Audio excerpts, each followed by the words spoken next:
Hassan II, roi du Maroc, est arrivé à Orly aujourd'hui. Le plafond était très bas quand son avion s'est posé à 16h20. Il a été accueilli par le président de la République et plusieurs membres du gouvernement français, le Premier ministre notamment.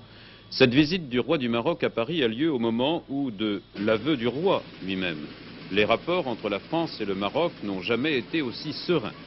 Les trois entretiens prévus avec le président de la République porteront entre autres sur le développement de la coopération entre les deux pays et sur le conflit du Sahara occidental. Ladislas de Hoyos. Oui, le roi Hassan a donc retrouvé, comme il le disait lui-même, un copain en Valéry Giscard d'Estaing, un ami qu'il n'avait pas revu depuis la visite triomphale du président de la République à Rabat en avril 1975. Hassan II devait venir en France au printemps dernier. C'est sans doute le conflit avec l'Algérie à propos du Sahara occidental qui est la cause du report de cette visite officielle. Détachement militaire, hymnes nationaux, tous les honneurs rendus autant au souverain chérifien qu'à ses enfants, le prince héritier Sidi Mohamed, 13 ans, et son plus jeune frère Moulay Rachid, pour lequel c'est le premier pas dans la vie internationale puisqu'il n'a que 6 ans. Orly était sous la brume et le tapis rouge détrempé.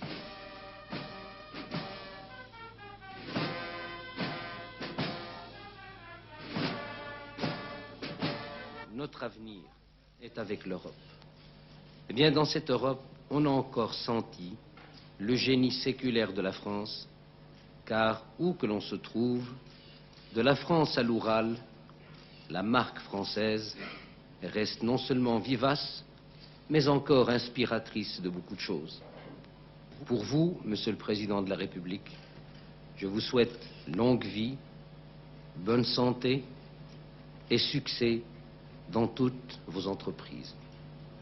Vive la France, vive Monsieur le Président Valéry Giscard d'Estaing. Le temps était si couvert que l'hélicoptère faillit ne pas pouvoir décoller pour Versailles. Versailles où résideront le roi, ses enfants, sa sœur, Lala Aïcha et leur suite. Premier tête-à-tête déjà cet après-midi pendant 1h20. Thème, les problèmes méditerranéens, le Proche-Orient. Ce soir, dîner intime, la conversation se poursuivra sur les échanges bilatéraux et vraisemblablement sur l'éventualité de la construction par la France d'une centrale nucléaire au Maroc, pour parler chiffres à marché de l'ordre de 2 milliards.